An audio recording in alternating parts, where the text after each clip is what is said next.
यदि सांप टूट पड़ा तो कोई चारा न था, कुर्ता था और कोई कपड़ा न था जिससे सांप के मुंह की ओर करके उसके फन को पकड़ लूं। अब लेखक ये सोचने लगे थे कि किस तरह से सांप को दबाया जाए और अपना डंडा भी वापस लिया जाए। और लेकिन सांप का फन दबाने के लिए लेखक के पास ज्यादा कपड़े नहीं थे, सिर्फ कुर्ता ही था। मारना या बिल्कुल छेड़खानी ना करना, ये दो मार्ग थे। अब लेखक के पास दो ही मार्ग थे, या तो सांप को मार दिया जाए या फिर उसके साथ बिल्कुल छेड़खानी नहीं करना, मतलब उसको कुछ भी तकलीफ नहीं पहुंचाना। सो पहला मेरी शक्ति के बाहर था, बाध्य होकर दूसरे मार्ग का अवलंबन करना पड़ा। पहला जो मार्ग था कि सांप को मारना, यह लेखक के शक्ति के बाहर हो चुका था, क्योंकि वहां पर ज्यादा जगह नहीं थी, जिस वजह से लेखक को डंडा चलाना नहीं आ रहा था। इसलिए बाध्य होकर, बाध्य मतलब मजबूर होकर, उसको दूसरा मार्ग का अवलंबन, अवलंबन मतलब सहारा लेना पड़ा। डंडे को लेकर जो ही मैंने सांप की दाई और पड़ी चिट्ठी की और उसे बढ़ाया कि सांप का फन पीछे की ओर हुआ। धीरे धीरे डंडा चिट्ठी की ओर बढ़ा और जो ही चिट्ठी के पास पहुंचा कि फुकार के साथ काली बिजली तड़पी और डंडे पर गिरी। जिस तरह से लेखक ने अपना डंडा उठाया और उस चिट्ठियों की तरफ वो बढ़ाने लगे, क्योंकि चिट्ठियां सांप के पास थी, तो चिट्ठियों को लेखक साइड में कर रहे थे। लेकिन सांप ने उस डंडे को देख लिया था और सांप उस डंडे पर अब हमला कर रहा था। और लेखक को ऐसे सांप प्रतीत हो रहा था मानो जैसे कोई काली बिजली आ गई हो, क्योंकि सांप बहुत ही बड़ा था और काला था, इसलिए उसको लगा कि शायद कोई काली बिजली यहाँ पर आ गई है। हृदय में कंप हुआ, मतलब उनकी धड़कनें बहुत तेज होने लगी थी और हाथों ने आज्ञा न मानी। डंडा छूट पड़ा। मैं तो न मालूम कितना ऊपर उछल गया, जानबूझकर नहीं, यूं ही बिदक कर। उछल कर जो खड़ा हुआ तो देखा डंडे के सिर पर तीन चार स्थानों पर पीऊ सा कुछ लगा हुआ है। लेखक जब सांप ने उस डंडे पर हमला किया, तब लेखक बहुत ही डर गए और डंडा उनके हाथों से अपने आप छूट गया और वह बहुत ही उछल गए थे। लेखक को अब उतना याद भी नहीं है कि कितना ऊपर वो उछले थे। और सांप ने उस डंडे पर हमला कर दिया था। अपना जो विष है, पीयूसा, पीयूसा मतलब पीला तरल पदार्थ, तरल तरल मतलब लिक्विड पदार्थ, वह मतलब उसका विष था और उसने, सांप ने डंडे को ही काट लिया था। सांप ने मानो अपनी शक्ति का सर्टिफिकेट सामने रख दिया था, पर मैं तो उसकी योग्यता का पहले ही से कायल था। मतलब सांप के शक्ति का सर्टिफिकेट क्या होता है, उसका विष होता है। सांप की शक्ति उसके विष में होती है। तो मान लो जैसे सांप ने अपने शक्ति का सर्टिफिकेट ही लेखक को दिया था कि डंडे पर इतना विष था। लेकिन लेखक का ये मानना था कि मैं, सांप की जो योग्यता होती है उसके विष में, उससे मैं पहले से ही कायल था। कायल मतलब लेखक को पता था या फिर लेखक मानने वाला था कि सांप का विष कितना जहरीला होता है।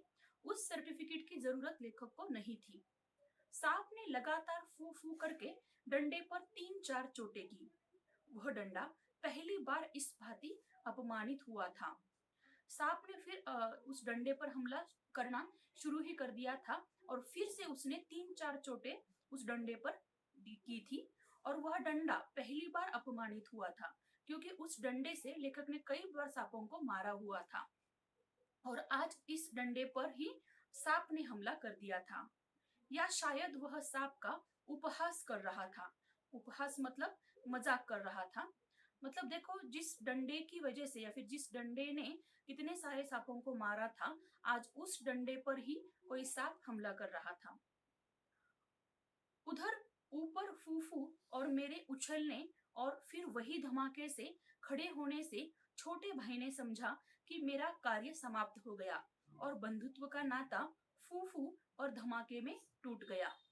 मतलब लेखक के जो भाई कुएं के बाहर खड़े थे, वो बहुत ही रोने लगे थे।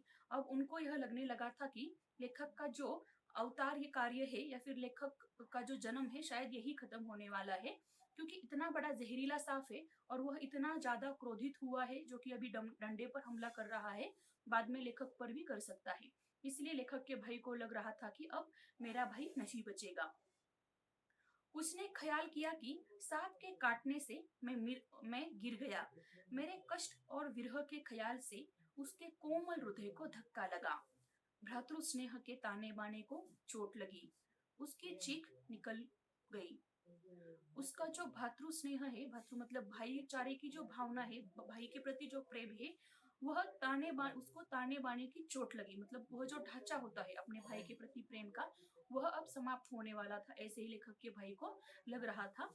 उनको लग रहा था कि हमें उसका जो भाई है वो हमेशा के लिए उनसे जुदा होने वाला है। छोटे भाई की आशंका बेजा न थी। बेजा मतलब बेकार नहीं थी। वह जो आशंका, आशंका मतलब शंका, या फिर उनके भाई को जो लग रहा था कि अब लेखक नहीं बचने वाले हैं, क्योंकि वह साहब इतना चिढ़ ही गया था, गुस्से में था। पर उस फूक और धमाके से मेरा साहस कुछ बढ़ गया। दोबारा फिर उसी प्रकार लिफाफे को उठाने की चेष्टा की। मतलब लेखक पहले जैसे ही सांप ने डंडे पर हमला किया तो बहुत डर गए थे, लेकिन अब फिर से लेखक के अंदर साहस आ गया है और फिर से वह उस लिफाफे की, जो चिट्ठियों का लिफाफा था, उसको उठाने की कोशिश करने में जुट गए हैं। अब की बार सांप ने वार भी किया और डंडे से चिपट भी गया।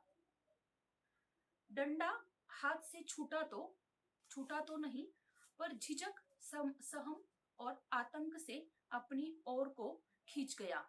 और गुंजल्क, गुंजल्क मतलब गांठ या फिर गुत्थी, मारता हुआ सांप का पिछला भाग मेरे हाथों से छू गया। मतलब अब फिर सांप ने उस डंडे पर हमला किया था और सांप की जो पिछला भाग है, मतलब उसकी जो पूंछ है, वह लेखक के हाथों को छू गई। मतलब उस डंडे की वजह से लेखक बच रहे थे, क्योंकि सांप बार बार डंडे पर ही हमला कर रहा था। अगर वहां पर डंडा नहीं होता लेखक के हाथ में, तो सांप शायद लेखक के पैरों पर या फिर लेखक पर हमला कर देता, लेकिन उस डंडे ने लेखक की रक्षा की थी। उफ, कितना ठंडा था। डंडे को मैंने एक और पटक दिया। यही कहीं उसका दूसरा वार पहले होता तो उछलकर मैं सांप पर गिरता और न बचता। लेकिन जब जीवन होता है तब हजारों ढंग बचने के निकल आते हैं। मतलब सांप ने जैसे ही लेखक को स्पर्श किया, वो बहुत ही ठंडा स्पर्श था और उसकी वजह से लेखक बहुत ही डर गई।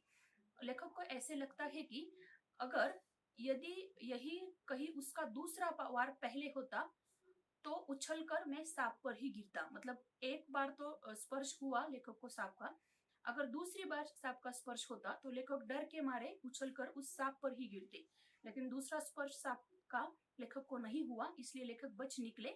और लेखक को यह लग रहा है कि जब जीवन बचने वाला हो तो कई सारे ढंग हमें मिल ही जाते हैं बच निकलने के। वह दैवी कृपा थी। लेखक का यह कहना था कि जिस कृपा से लेखक बच गए थे वो शायद दैवी कृपा थी, ईश्वर की कृपा थी। कई बार ऐसे होता है कि हमने कहीं एक्सीडेंट में या फिर कहीं देखा है कि एक्सीडेंट में बड़े बड़े लोग मर जाते हैं, लेकिन कोई छोटे बच्चे बच निकलते हैं, तो हम कहते हैं कि ये भगवान की कृपा से ही बच गया है। तो लेखक को भी ऐसे ही लग रहा था कि वह दैवी कृपा थी, मतलब भगवान की कृपा थी। डंडे के मेरी ओर खींच आने से मेरे और सांप के आसन बदल गए। मैंने तुरंत ही लिफाफे और पोस्ट कार्ड चुन लिए। मतलब वह जो सांप था डंडे से चिपक गया था और लेखक ने डंडा अपनी ओर खींच लिया और लेखक दूसरी तरफ गए, तो इसलिए दोनों के आसन, आसन मतलब जहां पर वो खड़े थे, वह जो स्थिति है, वह जो सिचुएशन में खड़े थे, वो बदल गई थी अपनी जगह। फिर लेखक ने क्या किया, तुरंत लिफाफे और पोस्ट कार्ड जो थे जिनको डाक खाने में डालना था, वह लेखक ने चुन लिए और चिट्ठियों को धोती के छोर में बांध दिया। छोर मतलब किनारा। और जो जिस चिट्ठियों को लेखक ने लिया था, तुरंत ही जो धोती थी उसके उसमें बांध दिया और छोटे भाई ने उन्हें ऊपर खींच लिया। और छोटे भाई ने भी जो रस्सी बनाई थी धोती की, दोनों की धोतिया और जो कान को बांधने का जो कपड़ा था, उसको एक करके बहुत बड़ी रस्सी बनाई थी और फिर लेखक के भाई ने वह ऊपर खींच ली जिसमें चिट्ठियां लगी हुई थी।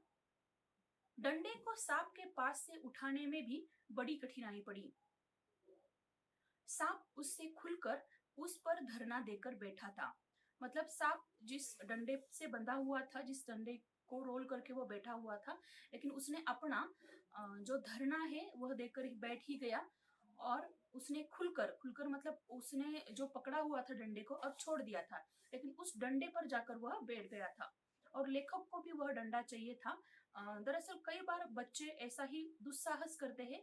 जिनकी बिल्कुल जरूरत नहीं होती है, जैसा लेखक यहाँ कर रहे हैं। उस डंडा इतना महत्वपूर्ण नहीं था। यहाँ पर लेखक की जान महत्वपूर्ण थी।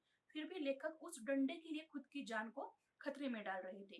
दरअसल हम भी कई बार देखते हैं कि जब बच्चे किसी पर्वत पर या फिर किसी नदी के किनारे, समुद्र के किनारे घूमने के लिए जाते हैं, मान लो समुद्र के किनारे जाते हैं तो बहुत अंदर चले जाते हैं, साहस दिखाते हैं, पानी के साथ उनको खेलना होता है।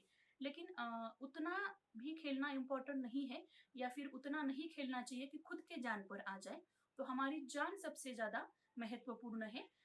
बच्चे जो रिस्क दिखाते हैं वो महत्वपूर्ण नहीं है, या फिर उतनी रिस्क नहीं दिखानी चाहिए। या फिर कुछ जो बड़े बच्चे होते हैं, वे बहुत बार स्टंट भी करते हैं। किसी पहाड़ पर जाते हैं तो सेल्फी लेते हैं तो पैर फिसल जाता है। तो इतनी रिस्क नहीं उठानी चाहिए, या ऐसे स्टंट भी नहीं करने चाहिए कि उस स्टंट की वजह से हमारी जान खतरे में पड़ जाए। क्योंकि अगर हमारी जान पर सिर्फ हम ही निर्भर नहीं होते हैं, कई बार हमारी जान हमारे घर वालों के लिए, मतलब हमारे माता पिता, हमारे भाई बहन, उनके लिए भी हमारी जान प्रिय होती है। तो हमें कहीं कभी इतनी भी रिस्क नहीं उठानी चाहिए जितनी लेखक उठा रहे थे। मतलब अब लेखक को चिट्ठियां महत्वपूर्ण लग रही थी। ठीक है, चिट्ठियां तो मिल गई थी, लेकिन डंडा इतना महत्वपूर्ण नहीं था। लेखक को सीधे ऊपर आना चाहिए था, लेकिन फिर भी लेखक डंडे के लिए साहस कर रहे थे। इसको हम साहस नहीं, दुस्साहस कहेंगे। अब उस डंडे पर सांप धरना देकर बैठ गया था।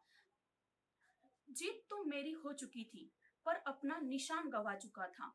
मतलब लेखक की जीत हो चुकी थी क्योंकि लेखक ने अपनी चिट्ठियां कुएं से निकाल दी थी। लेकिन उसका जो निशान है, निशान मतलब वह डंडा लेखक को काफी प्रिय था, क्योंकि वह बबूल का बड़ा डंडा था और लेखक ने उस डंडे से कई सारे सांपों को मार दिया था। आगे हाथ बढ़ाता तो सांप हाथ पर वार करता। इसलिए कुएं की बगल से एक मुट्ठी मिट्टी लेकर मैंने उसकी दाई ओर फेंकी कि वह उस पर झपटा। लेखक अब डंडा उठाने के लिए कहते हैं कि अगर मैं हाथ आगे बढ़ाता तो सांप शायद उस पर वार वार मतलब प्रहार या फिर हमला कर देता। इसलिए लेखक अब दिमाग चलाने लगे, और लेखक ने क्या किया, कुएं की जो मिट्टी होती है वह उठाई और उस सांप के दाई तरफ मतलब दूसरी तरफ फेंक दी। और जिसकी वजह से शायद लेखक को लग रहा था कि सांप का ध्यान उस मिट्टी की तरफ जाए और लेखक तुरंत चिट्ठियों को सॉरी डंडे को उठा ले। ठीक लेखक ने वैसे ही किया, लेकिन वह उसकी दाई ओर फेंकी कि वह उस पर झपटा मतलब उस मिट्टी पर, और मैंने दूसरे हाथ से उसकी बाई ओर से डंडा खींच लिया। मतलब सांप मिट्टी की तरफ गया और लेखक ने तुरंत डंडा उठा लिया। पर बात की बात में उसने दूसरी ओर भी वार किया। मतलब तुरंत जैसे ही वो मिट्टी की तरफ गया, उसको यह एहसास हुआ कि उसके दूसरी तरफ कोई तो है, फिर उसने दूसरी तरफ वार किया। यदि बीच में डंडा न होता तो पैर में उसके दांत गड़ गए होते। देखो, फिर डंडे की वजह से लेखक बच गए हैं। लेखक कहते हैं कि अगर दूसरी तरफ मतलब लेखक के पैर के और सांप के बीच में अब डंडा आ चुका था, अगर यह डंडा नहीं होता तो सांप के दांत है या फिर सांप लेखक के पैर को काट ही देता। मतलब यहाँ पर भी डंडे की वजह से लेखक बच गए हैं। अब ऊपर चढ़ना कोई कठिन काम नहीं था। केवल हाथों के सहारे पैरों को बिना कहीं लगाए हुए 36 फुट ऊपर चढ़ना मुझसे अब नहीं हो सकता।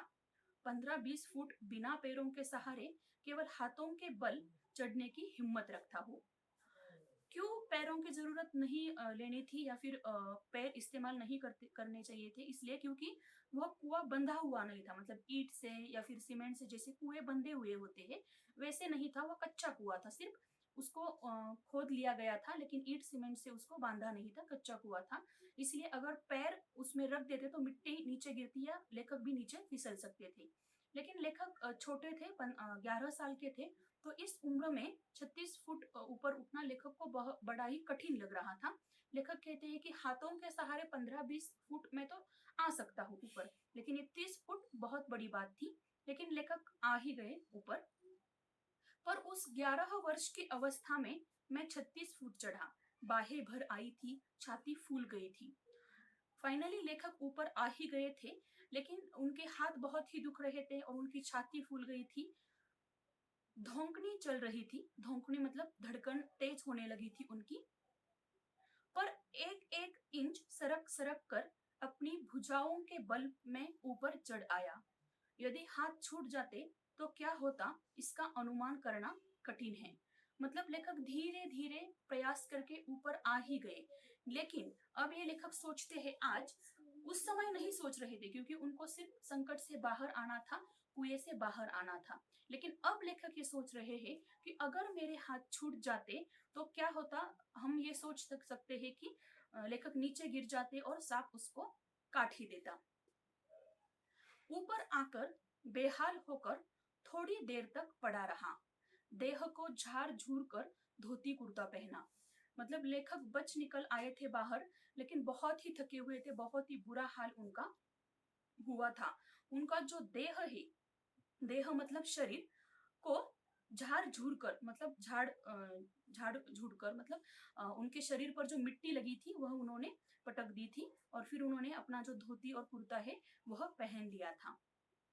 फिर किशनपुर के लड़के को, जिसने ऊपर चढ़ने की चेष्टा को देखा था, ताकीद करके, ताकीद करना मतलब बार बार चेतावनी देना, कि वह कुएं वाली घटना किसी से न कहे, हम लोग आगे बढ़े।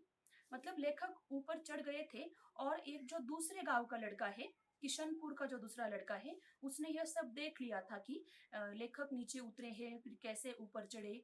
उन्होंने लेखक ने उनको धमकी दी या फिर चेतावनी दी कि बिल्कुल यह घटना किसी को नहीं बतानी है, क्योंकि लेखक को डर था कि अगर उनके घर पर यह बात पता चल जाएगी तो बड़े भाई उनको बहुत ही पीटेंगे। इसलिए बड़े भाई की डर की वजह से उन्होंने उस जो किशनपुर का लड़का है उसको धमकी दी थी कि, या फिर चेतावनी दी थी कि बिल्कुल यह बात का जिक्र नहीं करना है, किसी को यह बात नहीं बतानी है। इस कहानी का जो अगला हिस्सा है हम नेक्स्ट लेक्चर में पढ़ेंगे।